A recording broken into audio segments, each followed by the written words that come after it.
Sejam muito bem-vindos a mais um vídeo aqui do canal. Eu sou a Jaqueline, este é o canal A Mãe Sou Eu e hoje eu vou falar de um tema que é bastante perguntado e que é um tema que o canal já foi bastante voltado, que é a paralisia cerebral. Vamos falar sobre a hidrocefalia versus a paralisia cerebral. Enquanto eu rodo a vinheta, já te convido a se inscrever aqui no canal, a deixar o seu like, que isso vai ajudar muito na divulgação do vídeo. Adriano, roda a vinheta pra gente.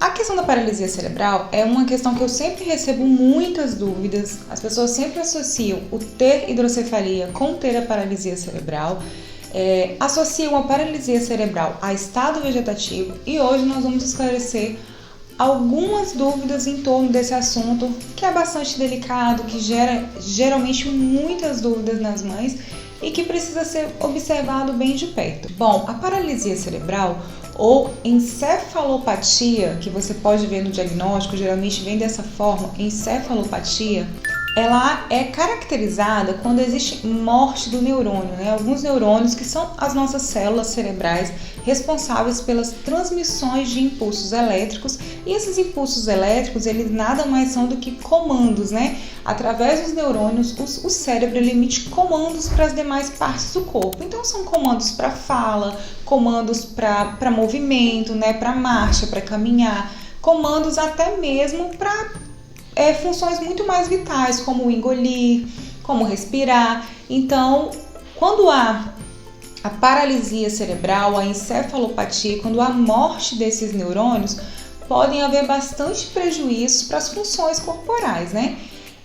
Porém, nós tratamos esse quadro como um quadro irreversível. Mas isso não quer dizer que uma criança com uma encefalopatia, ela nunca vai conseguir ser independente, ela nunca vai fazer nada. O que é caracterizado como irreversível é porque uma vez que esses neurônios morrem, eles não voltam, né? Não volta aquela função cerebral. O que acontece é uma coisa chamada neuroplasticidade. Através de estímulos, que geralmente esses estímulos eles são feitos com um acompanhamento multidisciplinar, partes do cérebro passam a assumir funções das outras. Então essa criança, apesar dela ter um diagnóstico de encefalopatia, ela consegue se comunicar, ela consegue caminhar, porque o cérebro, principalmente o da criança, ele tem essa capacidade de mudar mesmo, de uma parte que não está mais funcionando, ser assumida essas funções por uma parte que funciona bem. Então a criança, apesar de ter uma limitação, ela vai conseguir fazer algumas coisas, né? Existem crianças que têm encefalopatia e têm um cognitivo muito bem preservado, ou seja, elas conseguem compreender, se comunicar, estudar, aprender. Já tem outras que têm o déficit mais na parte motora, né? Existem outras que se movimentam muito bem e o cognitivo não é muito bem preservado. E existem ainda crianças que não aparentam ter nenhum tipo de limitação.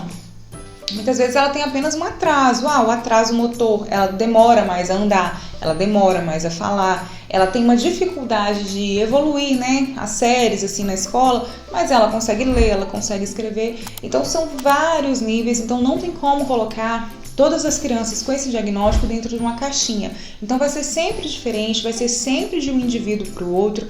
Então, se o seu filho teve um diagnóstico, ele não vai ser igual ao filho da vizinha, não vai ser igual ao primo, não vai ser igual a nenhum tipo de criança.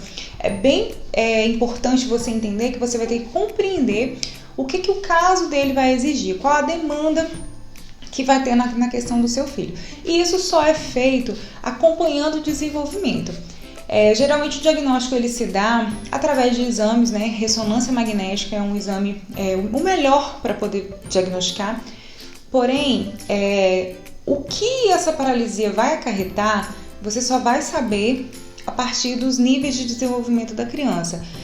Geralmente, quando há a suspeita logo intraútero de algum problema, como nós que temos filhos com hidrocefalia, então isso já é esperado que a criança tenha algum problema, porque o cérebro passa ali sendo pressionado, né, pelo líquido. Eu tenho vários vídeos aqui no canal sobre a hidrocefalia, sobre os sintomas, tratamentos. Eu vou deixar os links aqui na descrição do vídeo e quando você puder, você dá uma conferida, né? Se você tá com esse diagnóstico aí, se você recebeu, já dá uma olhadinha que lá tá bem explicadinho sobre esse processo aí, né? Até a criança nascer e começar o tratamento. Esse período em que o cérebro fica comprimido, infelizmente ele acaba gerando alguns danos, o cérebro não se desenvolve da forma como deveria, então quando a criança chega aqui fora é preciso fazer um trabalho de reabilitação. Porém, mesmo você sabendo que seu filho pode ter a paralisia cerebral, esse nível da paralisia ele só vai ser medido a partir do desenvolvimento. Então, quando chegar o período dessa criança sentar e ela não sentar sozinha, dela começar a dar os primeiros passos, então aí que vai ser realmente fechado o diagnóstico e que vai se verificar qual o nível de comprometimento que a criança sofreu no cérebro. Uma pergunta que eu sempre recebo é o que pode causar a paralisia cerebral? Nesse vídeo a gente está tratando apenas aquela paralisia cerebral na criança, né? Existem adultos também que tem algumas questões que podem levar, mas hoje aqui a gente vai tratar apenas na criança.